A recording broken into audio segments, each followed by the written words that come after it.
에베소 6장 1절부터 4절까지 있는데 우리 제목을 한 목소리로 선포하고 봉독하겠습니다. 시작. 화풀이 하지 말고 조심히 말하자. 화풀이 하지 말고 조심히 말하는 저 여러분들 참 축복합니다. 짧은 절입니다. 우리 합독하겠습니다. 시작. 자녀들아, 주 안에서 너희 부모에게 순종하라. 이것이 옳으니라. 내 아버지와 어머니를 공경하라. 이것은 약속이 있는 첫 계명이니 이로써 내가 잘되고 땅에서 장수하리라. 또 아들들아, 너희 자녀를 노력케 하지 말고 오직 주의 교훈과 훈계로 양육하라. 아멘. 아멘. 화풀이 하지 말고 조심히 말하자 라는 제목으로 우리 함께 하나님 말씀을 통해서 우리 삶이 변화되시기를 축복합니다. 지난주 말씀에 복종하고 교회 사랑을 실천해보자 였어요. 여러분 어떻게 말씀에 복종해보는 시간이 있으셨는지 모르겠습니다. 다시 말씀드려요. 일주일에 한 번도 좋습니다. 하나님의 말씀을 기억하고 그 말씀을 실천해보는 거, 그게 바로 크리스천이에요. 한 번도 괜찮습니다. 우리가 왜 하나님 말씀대로 살아가는 것을 자꾸 포기하는가 봤더니 완벽하게 하려고 하는 게 우리 안에 있어요. 뭔가를 딱 하면 좀 완벽하게 하고 싶어요. 그러다 보니까 미리 포기해버리는 경우가 있고요. 또 완벽하게 하려고 하는 게 있다 보니까 하다가 조금만 잘 못하면 거기서 실망해버리는 모습이 저희 안에 있는 것을 봅니다. 그래서 여러분 완벽을 추구하지 마세요. 완벽을 추구하지 마시고 노력하는 것이 중요합니다. 어쩔 때는 제가 이 본문, 이 말씀을 준비하면서 오늘은 그래요. 최선이라는 말이 어쩔 때는 그것도 부담으로 올 때가 있는 것 같습니다. 우리 최선을 다합시다. 아멘. 왠지 해볼 만할 것 같아요. 근데 최선이라는 것에 우리가 미치질 못하니까 거기서 또 다시 좌절하게 되고 낙심하게 되고 포기하게 되더라는 거예요. 그래서 저희 하늘 기쁨의 교회 성도님들하고는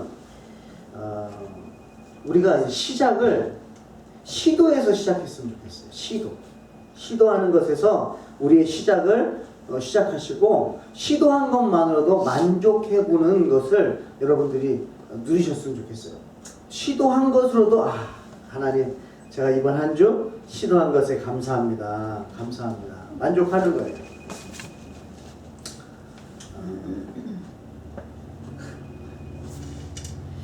그래서 하늘 기쁨의 교회 성도들에게 권합니다. 시도하는 삶에 만족해 보십시오. 그리고 그 만족을 통해서 주님께 찬양해 보십시오. 실황이에요. 앞으로 지난주는요 남편과 아내의 관계를 통해서 그리스도와 교회의 관계에서 말씀드렸어요. 근데 오늘은 부모와 자녀와의 관계를 말씀해 주시면서 이 말씀 또한 육신의 부모와의 관계에 대한 말씀도 맞지만 이것을 통해서 하나님의 그 사랑을 발견하고 또 이 안에서 예수 그리스도의 구속의 은혜를 저와 여러분들이 발견하길 원합니다. 이게 부모와 자녀, 육신의 부모와 자녀와의 관계로만 보시면 아직 자녀가 없는 분들한테는 또 이게 아직은 나에게 와닿지 않을 수 있고 또 그게 그럴 수가 있어요. 그래서 이것을 하나님과의 우리의 관계 또한 우리의 삶 속에서 하나님이 얼마나 사랑하시는지 이 본문에서도 발견하실 수 있기를 축복합니다. 여러분 에베소서를 읽으실 때 골로새서를 함께 읽으시면 좋아요. 같은 시기에 기록됐기 때문에 골로새서에 에베소서에 있는 내용들이 들어있습니다. 그리고 골로새서가 조금 더 일찍 기록된 것 같아요. 왜 그러냐면 골로새서에는 굉장히 요약되어 있는데 그것이 에베소서로 오면서 좀 더 세밀하게 풀어놓는 본문들이 많이 나와요. 그런 부분에 있어서 여러분들이 에베소서를 이제 읽으셨으니까 골로새서도 좀 공부를 같이 하시면 좋겠는데 지난주 본문 말씀에 보면은 22절부터 33절까지가 지난주 본문 말씀이었어요. 근데 이 내용을 골로새서에서 요약한 것은 3장 18절에서 19절 두 절로 요약해 버립니다. 그래서 오늘 본문 골로새서 오늘 본문은 또 골로새서 20장에서 21절 두 절로 요약된 것이 오늘 저희는 네 절로 이렇게 설명이 좀 되어 있는 거예요. 이렇게 비교해서 여러분들이 보시면 좋겠고요. 여러분 바울 서신을 읽다 보면은 약간 공통된 거를 찾게 됩니다. 바울 서신을 읽다 보면 공통된 걸 찾게 되는데 뭐냐면 바울은 먼저 자신을 얘기할 때에 상대방에 대한 배려가 있어요. 그래서 상대방이 들을 수 있는 귀가 되게끔 합니다. 그리고 나서 복음을 전해요. 그래서 대표적으로 로마서 1장을 보면은 어떻게 시작하냐면 예수 그리스도의 종 바울은 이렇게 시작을 해요. 그래서 자신을 종으로 표현합니다. 그래서 이 로마서는 유대인들에게 쓴 편지인데 유대인들에게 자신이 쓰는 이 복음이 들리게 하기 위해서 자기 자신을 낮추는 모습을 보게 돼요. 또한 로마서 1장의 내용은 무슨 내용이냐면 이방인에 대한 내용이에요. 이방인. 여러분 알다시피 사도 바울은 누구를 대표합니까? 이방인을 대표하는 사도예요. 이방인에게 보냄을 받은 사도예요. 그래서 이방인을 대표하는 그 바울이 로마서 1장을 기록하는데 뭘 기억하냐면 1장에서 이방인들의 죄를 기록을 해요. 자신이 이방인을 대표하는 사도임에도 불구하고 이방인들의 죄를 막 써요. 그래놓고 2장에 뭐라고 쓰냐면 유대인들에 대한 죄를 써요. 그러니까 무슨 얘기예요? 로마에 있는 유대인들에게 편지를 쓸 때 먼저 이방인들의 죄를 씀으로써 그들이 이 편지를 계속적으로 읽을 수 있게 하는 의도가 있다는 거예요. 그래서 자기 자신을 낮춤으로써 상대방들이 귀가 열리고 들을 수 있는 마음을 여는 거죠. 그러니까 동일하게 만약에 우리에게 누군가가 다가와서 당신 이거 고쳐야 됩니다 라고 다짜고짜 얘기하면 우리가 아무리 그게 맞는 말이라 할지라도 거부하고 싶어져요. 안 듣고 싶어져요. 그리고 무시하고 싶어져요. 왜 그래요? 기분이 안 좋거든요. 그 내용을 전달함에 있어서 방법이 잘못됐다는 것이죠. 근데 그것을 안 바울은 이렇게 역으로 먼저 자신의 약점을 얘기하고 이방인들의 약점을 얘기하고 그 다음에 당신들의 약점을 얘기하는 거예요. 그래서 그들이 열릴 수 있도록 이 방법을 썼어요. 그래서 지난주의 말씀을 보면 똑같습니다. 지난주에 남편과 아내에 대한 말씀을 전할 때 누굴 먼저 얘기합니까? 아내들에게 먼저 얘기하잖아요. 아내들이요 남편에게 복종하라 하잖아요. 왜 그래요? 그럼 여기서 의도가 있어요. 그 다음에 누구한테 얘기해요? 남편들에게 얘기하는 거예요. 그러니까 그때 당시에는 아내들이 남편한테 복종하고 순종하는 게 어려운 일이 아니었어요. 지금 우리 시대에서 지금 우리가 받아들이는 것처럼 어려운 시대가 아니었습니다. 그때는 아내들이 복종하는 게 그냥 당연한 거였어요.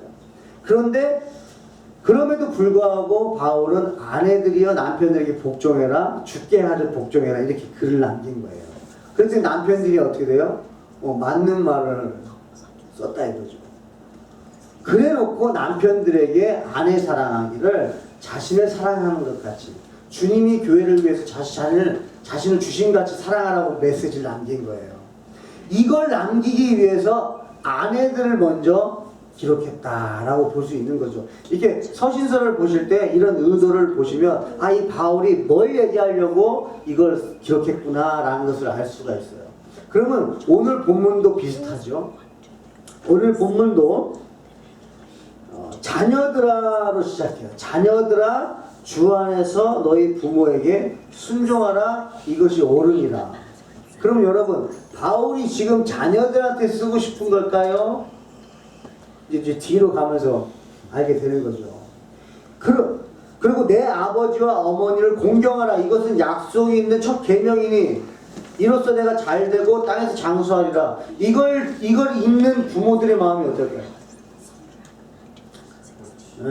옳지. 또 봐라. 복종하라 그러지 않냐? 순종하라고 하지 않냐? 너희들 요즘에 아빠 말 안 듣는 것 같아. 엄마 말 안 듣는 것 같아. 이렇게 사용할 수 있어요. 근데 먼저 이렇게 사용을 했으니까 이게 하나님의 말씀인 것을 자신의 입으로 선포하고 이것을 받아들였기 때문에 4절의 말씀을 거부할 수가 없는 거예요. 4절에 뭐라고 나옵니까? 또 아비들아, 약간 낮춰져서 약하게 말하는 것 같아요. 아비들아, 너희 자녀를 노엽게 하지 말고 오직 주의 교훈과 훈계로 양육하라. 그러면 1절부터 4절까지의 내용을 봤을 때 이 바울의 의도는 어디에 더 포인트가 있을까요? 4절에 더 포인트가 있다는 것이죠. 왜냐하면 이때 당시에도 자녀들이 부모한테 순종하는 것은 그냥 당연한 것이었어요. 어느 정도였냐면 자녀가 아무리 고위 관직에 있다 할지라도 아버지의 말이 더 우선시됐던 시대예요. 아버지의 말이 그 가정에서는 법과도 같은 시대였습니다. 그런 시대 가운데 자녀들한테 아버지께, 부모에게 순종해라, 그 다음에 공경해라, 당연한 말을 바울은 기록했다는 거예요. 여기서 저희들이 좀 의도를 발견하시길 바라요. 요즘 시대에 와서는 이 말씀이 굉장히 더 필요한 말씀처럼 와닿아요. 그러니까 당시에는 1절부터 3절이 그렇게 중요한 메시지가 아니었을 수도 있습니다. 근데 요즘에 와서는 1절부터 3절의 메시지가 우리에게 너무나 와닿아요. 왜 그래요? 우리가 부모한테 순종을 안 해요. 우리가 부모를 공경하는 것이 많이 약해졌어요. 너무 쉽게 대합니다. 부모를 너무 쉽게 대해요. 왜 그래요? 지난주도 지난주 카이로스 말씀 때 나눴지만 너무 수평교육을 너무나 받다 보니까 내 위주의 라이프를 살다 보니까 조금만 나한테 맞춰지지 않으면 우리가 힘들어지는 것이 바로 요즘 아이들인 것 같습니다. 그러면 오늘 본문에서요, 저희들이 그럼 부모님들에게 아비들아라고 말하면서 주시고자 하는 메시지가 뭘까? 그럼 여기서 먼저 부모 또한 아버지 하나님의 방법을 깨달으면 우리 부모들도 그 방법대로 하면 된다. 그러면요, 하나님의 리더십을 여기서 발견하시기 바랍니다. 하나님의 리더십. 첫 번째입니다. 하나님의 리더십은 하나님의 감동으로 하신다는 거예요. 하나님의 감동으로 우리 인도하신다는 거예요. 4절 말씀은 이미 하나님께서 우리에게 보여주신 사랑이에요. 하나님은 우리를 인도하실 때에 엄하게 하지 않으셨어요. 우리를 인도하실 때에 막 혼내면서 야단을 치면서 무섭게 하나님은 우리를 인도하지 않았어요. 여러분들이 한번 묵상해 보세요. 우리가 이 자리에 있을 때까지 하나님은 우리에게 어떻게 인도하셨는지 생각해 보세요. 우리에게요, 감동을 주셨어요. 우리에게 먼저 감동을 주심으로 우리가 주님을 받아들이기 시작하고 주님을 알아가기 시작했다는 거예요. 하나님이 우리를 무섭게 해가지고 엄하게 해가지고 우리가 하나님의 말씀을 듣는 것이 아니고 하나님의 사랑이 우리 안에 임하니까 하나님의 말씀에 우리가 순종하게 되더라는 것이죠. 하나님의 감동하심이다. 두 번째는요, 변치 않으시는 하나님입니다. 하나님은 우리를 가르치시기를 포기하지 않는다는 거예요.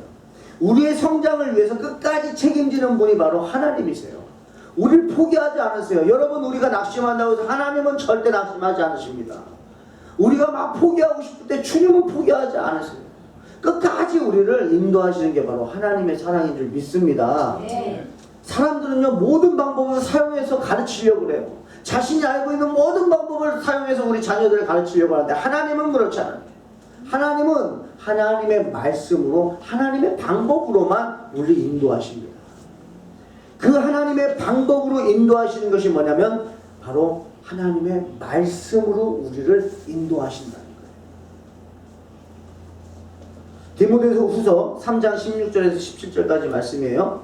모든 성경은 하나님의 감동으로 된 것으로 교훈과 책망과 바르게 함과 의로 교육하기에 유익하니 이는 하나님의 사랑으로 온전하게 하며 모든 선한 일을 행할 능력을 갖추게 하려 함이라.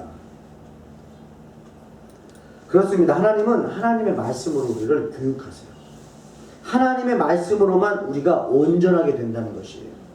그리고 하나님의 말씀을 알고 깨달을 때에 우리로 하여금 선한 일을 행할 수 있는 능력이 생긴다는 것입니다. 이렇듯 감동으로 우리를 인도하십니다. 그렇다면 오늘 본문을 기록한 목적 또한 아비들이 하나님의 속성을 따라서 하나님의 속성을 배워서 자녀들에게 동일하게 실천해보라고 하시는 메시지가 있는 거예요. 여러분 시도해보세요. 여기 계신 부모님들 오늘 한번 시도해 보십시오. 이 말씀대로 하나님의 리더십, 감동 리더십이면서 우리를 끝까지 포기하지 않으시는 하나님의 말씀으로 이끌어 가시는 하나님의 리더십을 우리 부모님들이 한번 시도해 보십시오. 여러분 사람은 연약합니다. 사람은 넘어져요. 오늘 이렇게 메시지가 나갔다고 해서 자녀들은 또 아빠 엄마 오늘 말씀 들었잖아요. 하나님은 감동으로 자녀를 인도하신다는데 왜 아빠 엄마는 이렇게 감동은 주지 않고 가르치려고만 하십니까? 이렇게 하면 또 안 되죠. 그래서 사람은 연약한 거예요. 여러분 부모님도 연약하잖아요. 동일합니다. 부모도 하나님 말씀대로 시도해보고 노력하는 것이지 완벽한 것이 아니에요. 자녀들 또한 시도하고 노력하는 것이지 완벽하지 않아요. 그래서 사람은 사랑의 대상이지 기대의 대상이 아닌 것입니다. 하나님 또한 부모님을 완벽하게 만들지 않았어요. 왜? 하나님을 떠나서는 아무것도 할 수 없게 우리를 만드셨기 때문입니다. 여러분 부모님 부족합니다. 그리고 자녀들도 부족합니다. 그것을 먼저 인정하시고 하나님을 의지하셔서 하나님의 방법을 우리가 시도해 봄으로써 정말 하나님의 자녀들로서 우리가 선한 일을 행할 수 있는 능력들이 주어지길 축복합니다. 그렇다면 부모들에게 지금 이것을 요청하는 것인가? 부모에게만 말씀하시는 것인가? 아닙니다. 자녀들에게도 요청하고 계시는데 첫 번째는 바로 순종입니다. 자녀들에게 말씀하세요. 부모에게 순종하라. 부모에게 순종하세요. 봐요. 벌써 부모님들은 벌써 아멘이 나오는 거예요. 자녀들은 아직 아멘이 안 나오거든요. 이렇게 우리가 말씀을 들어요. 나한테 이럴 때는 그냥 아멘이 되는 거예요. 그죠? 지금 이 말씀을 들으면서 부모님들 얼굴이 펴지는 거예요. 아, 봐라. 하나님이 순종 안 하잖아. 여러분 이렇게 말씀 들으시면 안 됩니다. 지난주하고 비슷한 것 같아요. 아내들아 남편에게 복종하라. 남편들 얼굴이 막 펴지고 또 아내들아 남편들아 아내를 또 사랑해라. 또 아내들이 얼굴이 펴집니다. 근데 여러분 말씀을 계속 그렇게 듣다 보면요 하나도 나에게 남는 거 없이 그냥 듣고 좋은 걸로 끝났거든요. 근데 하나님의 말씀은 내가 들으면서 내가 저렇게 살지 못하고 있는 거예요. 여러분 찔림이 있으셔야 돼요. 진짜 하나님의 말씀을 여러분들이 들을 때는요 찔림이 있어야 돼요. 아버지 내가 저렇게 살지 못했어요. 용서해 주세요. 저렇게 살 수 있도록 주님 나에게 도와주세요. 이런 게 여러분 안에 일어나시길 축복해요. 그래서 본문에서 자녀들아 주 안에서 너희 부모에게 순종하라. 이것이 옳으니라. 그럼 여기서 핵심은 뭐냐면 주 안에서라는 거예요. 자녀들 또한 주 안에서 순종할 수 있다라는 거예요. 여러분 부모님이 죄짓게 하는데 그거 순종하면 되겠습니까? 아니에요. 주 안에서 순종하라는 거예요. 그러면 그것을 분별하려면 우리 자녀들이 뭘로 무장되어 있어야 돼요? 말씀으로 무장되어 있으셔야 돼요. 우리가 분별하지 못하니까 그냥 우리가 쫓겨다니고 끌려다니는 그런 모습이 우리 안에 있어요. 그러면 두 번째로 자녀들에게 요구합니다. 공경입니다. 공경. 여러분 공경의 뜻은 공손히 받들어 모심을 말해요. 받드는 것이에요. 조심해야 하는 것입니다. 쉽게 말을 내뱉는 것이 아니에요. 쉽게 행동해서도 안 됩니다. 부모에게 쉽게 말하고 부모에게 쉽게 행동하는 것은 안 되는 거예요. 하나님이 기뻐하지 않는다는 거예요. 제가 이 본문을 읽고 설교 준비를 하면서 저는 또 어머니 생각이 나더라고요. 이 말을 제가 이 메시지를 전해야 되는데 나는 얼마나 우리 어머니에게 더 생각하고 조심히 말하는가. 근데 저를 봐도 아들이다 보니까 자녀다 보니까 부모한테 생각나는 대로 말해버리는 거예요. 왜요? 왜 그래요? 그냥 부모님은 우리 그런 분이라고 생각하는 거예요. 그쵸? 내가 화나면 화를 내요. 다른 사람한테는 내지 않는데 부모한테는 화를 내요. 바깥에 나가서는 화내지 않아요. 어른들을 보면 공경해요. 근데 부모한테는 공경하는 모습이 우리 안에 많이 사라졌어요. 왜 그래요? 당연하게 여기기 때문에. 도전 드리겠습니다. 여러분, 만약에 여러분들이 생각할 때 부모님은 나를 사랑하는 게 당연해요. 부모님은 내 기분을 달래주시기 위해서는 뭐든지 다 하실 거야. 부모님은 내가 지금 막 짜증나고 화내는 거를 쏟아내도 부모님은 받아주실 거야. 왜? 나를 사랑하시니까. 여러분, 이걸 당연하게 여기신다면 자녀들이요, 들으십시오. 순종하고 공경하는 것도 당연한 거예요. 자녀가 부모에게 순종하는 거 당연한 거예요. 우리는 부모에게 요구는 합니다. 부모님 이렇게 해주는 게 당연한 게 아닙니까? 근데 우리가 부모에게 하는 것은 당연하지가 않아요. 왠지 내가 하는 것 같아요. 내가 부모한테 뭔가를 해드리는 것 같아요. 한 번만 생각해봐도요, 이 생각이 사라집니다. 제가 아이들을 키우면서 아이들 모습을 보면서 내가 저 때 우리 어머니가 이런 기분이셨겠구나. 그런데도 이뻐해 주셨구나. 똥기저귀 여러분, 남의 자녀, 다른 사람의 자녀가 옆에서 똥기저귀 갈면요, 여기서 가냐고. 저기 좀 화장실 가서 갈고. 근데 내 자녀의 똥기저귀는요, 막 냄새도 맡아요. 색깔도 봐요. 사랑하는 거예요. 그런 사랑을 우리가 받고 자랐어요. 그런데 우리가 크고 났더니 부모님한테 내가 뭔가를 하는 것은 하는 거라는 거죠. 부모님이 나에게 하는 것은 당연한 건데 자녀가 부모에게 하는 것은 어느 순간부터 내가 한다라는 것이 우리 안에 들어가 있지 않나요? 여러분, 부모를 위해서 자녀가 희생하는 거 당연한 것입니다. 하나님은요, 이 말씀을 통해서 하나님과 저희와의 관계가 당연하게 원하십니다. 우리가 하나님 말씀에 순종하는 것이 당연한 거예요. 내가 하나님한테 순종해 드리는 게 아니고요, 내가 하나님한테 복종해 드리는 게 아니고, 내가 주님을 사랑하는 것이 억지로 되는 것이 아니고 당연한 것이에요.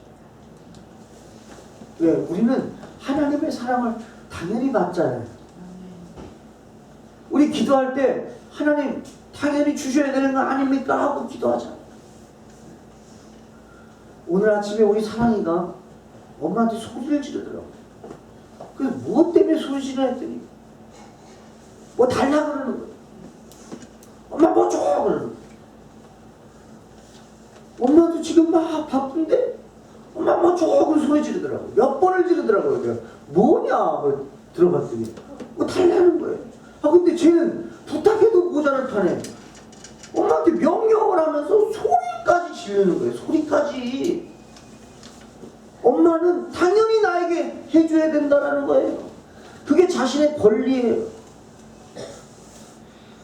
여러분, 하나님이 우리에게 권리를 주장했다가는 우리 진짜 어떻게 합니까? 하나님은 이 본문을 통해서 자녀들이 부모에게 순종하는 거 당연하다. 공경하는 거 당연하다. 부모님분들은 이 본문을 통해서 자신을 보시기를 축복합니다. 여기서 자녀들에 대한 메시지를 듣지 마세요. 근데 자신이 부모가 아직 살아계시다면 자신도 그 자녀의 입장에서 이 본문을 받아들이셔야 돼요. 그 자녀들은 부모님들에 대한 이 메시지가 아니고 나는 지금 내 부모에게 순종하고 있는가? 나는 내 부모님을 공경하고 있는가? 여러분, 제가 목회를 하면서 하나님이 주신 비밀 하나가 있어요. Only you라는 이 개념입니다. Only you. 무엇입니까? only you. 어머니에게 아들은 저예요, 저. 아들이 둘이 있지만 저에게 받아야 될 그 only you가 있다는 거예요. 나에게 어머니는 only you예요. 무슨 얘기예요? 서로 간에 사랑해주지 않고 서로 간에 공경해주지 않고 서로 간에 존중해주지 않으면 그 사랑과 존중을 어디서도 받을 수 없다라는 거예요. 여러분 부모님이 다른 데 가가지고 공경받으시고 다른 데 가서 뭐 다른 분들한테 혜택받고 자녀들한테는 무시당하고 그게 여러분 원하시는 삶입니까? 아니잖아요. 저희가 먼저 부모님께 순종하고 공경할 수 있는 주의 자녀들 되시길 축복합니다. 그러기 위해서는요, 말을 조심하죠. 말을 조심하죠.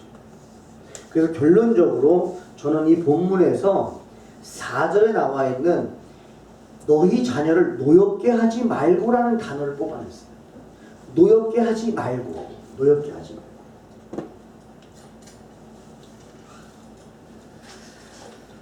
골로새서에도 동일한 말씀을 하고 계시는데요. 20절에서 21절 3장 읽어보겠습니다. 같이 읽어볼게요. 시작. 자녀들아 모든 일에 부모에게 순종하라. 이는 주 안에서 기쁘게 하는 것이니라.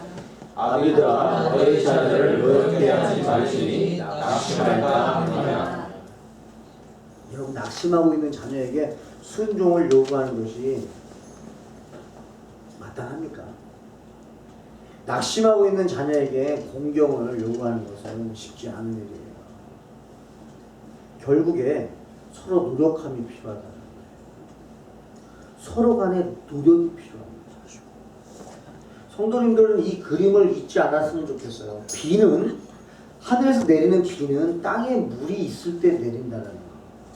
그래서 사막에는 비가 오지 않는다는 거예요. 여러분 부모와 자녀의 관계도 이렇게 서로 소통하는 것이 필요해요. 노력함이 필요합니다. 하나님은 오늘도 서로 하나가 되기를 원하시는 거예요. 부모와 자녀가 하나 되기를 원하시는 거예요. 그 가정 안에서 먼저 하나됨을 노력하기를 원하는 거예요. 완벽한 걸 원합니까? 여러분에게 완벽한 걸 요구하십니까? 아니에요. 시도하세요. 내가 오늘부터 내 부모에게 순종해보는 걸 시도해보세요. 공경하는 것을 시도해 보십시오.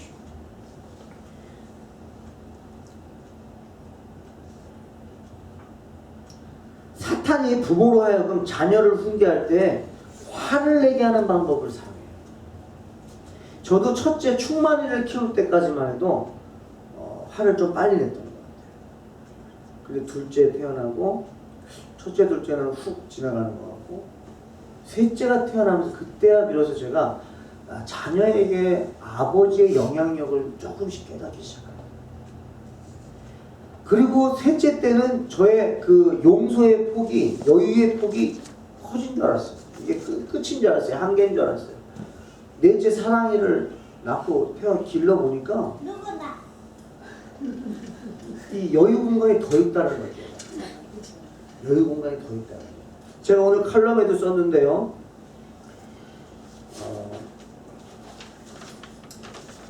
훈계를 해야지 화풀이를 하시면 안 돼요. 우리가 훈계를 하다가 자녀에게 화풀이를 할 때가 있어요. 훈계를 하다가 여러분 훈계를 한다는 것은 아이가 뭔가 지금 잘못하고 있다는 얘기예요. 그렇다 보니까 부모에게 정당성이 주어집니다. 내가 지금 이 아이를 잡아줘야겠구나. 이 아이를 바르게 인도해 줘야 되겠구나. 이 정당성이 우리 안에 들어오면서 그것을 훈계하다가 보니까 훈계로만 끝나야 되는데 내 안에 있는 화까지 같이 동반됨으로써 자녀에게 화풀이를 할 때가 있다는 겁니다. 제가 그걸 발견해요. 그러면 여러분 부모만 그렇습니까? 자녀들은 어떠세요? 학교 가가지고 짜증나는 일이 있어요. 학교 가가지고 성적이 잘못 나왔어요. 공부를 열심히 했는데 뭐가 잘 안 됐어요. 친구들하고 다툼이 일어났어요. 뭔가 불평이 생겼어요. 직장에 갔는데 뭔가 안 좋은 일이 있어요. 근데 참다가 집에 가가지고 그걸 터뜨려버립니다. 내가 바깥에서 일어났었던 그런 일들을 집에 가가지고 부모에게 쏟아낼 때가 있어요. 언제 그래요? 뭐가 하나 정당한, 내가 화를 내도 되는 정당성만 주어지며 거기다가 자신의 화를 쏟아부어 버린 거예요.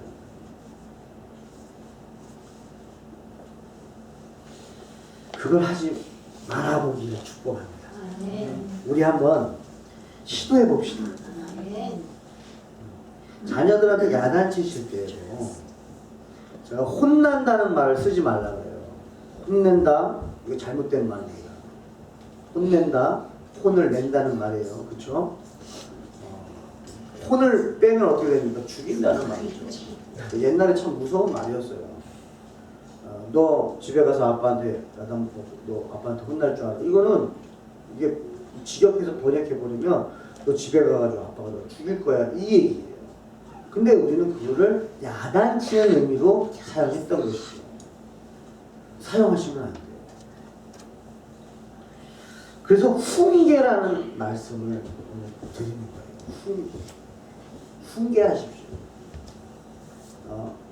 집에 가서, 그래서 저는 야단친다는 말로 바꿨거든요. 근데 야단친다는 말도 제가 사전을 보니까 소리 높여서 가르친다는, 이것도 아닌 것 같아요. 소리를 높여야 되잖아요. 오히려 더 차분하게 자녀들을 말할 수 있어요. 여러분, 감정을 그냥 표현하지 마십시오. 그래서 제가 사용하는 방법인데, 첫 번째는 톤을 낮춥니다. 여러분, 화가 나시잖아요. 톤을 낮추세요. 근데 오히려 거기에 더 무게가 있는 거 아십니까? 제가 자녀들한테 예전에는 소리를 질렀다 그러면 이제는 저음으로 얘기해요. 저음. 준만아 이러면 벌써 아이들이 느껴요. 그리고 저는 시간을 갖고 대화를 합니다. 이거는 이렇지 않냐? 이건 저렇지 않냐? 설명을 충분히 해줘요. 그리고 마지막은 기도로 끝내요. 그러면 이 아이 안에 예전보다 제가 느끼는 거예요. 분명히 분노하는 것이 많이 없다는 거예요. 그냥 아버지가 화내버리고 야단치는 걸로 끝내버리면 그 안에 분노가 있을 수 있어요. 그 안에 낙심이 있을 수 있다는 거예요. 그런 것들을 없애려면 우리 스스로 조금씩 시도해 보시길 바라요. 톤을 낮추고, 또 자녀들도 부모에게 말할 때도 마찬가지예요. 막 화를 내는 게 아니고, 엄마, 아빠, 이거는 이런 것 같습니다. 그러면 대화가 돼요. 근데 톤이 딱 올라가 버리면 그때부터는 대화가 안 돼요. 예수님이 그러셨어요. 예수님이 하나님하고의 관계에 그렇게 하셨습니다. 예수님은요, 순종하셨어요.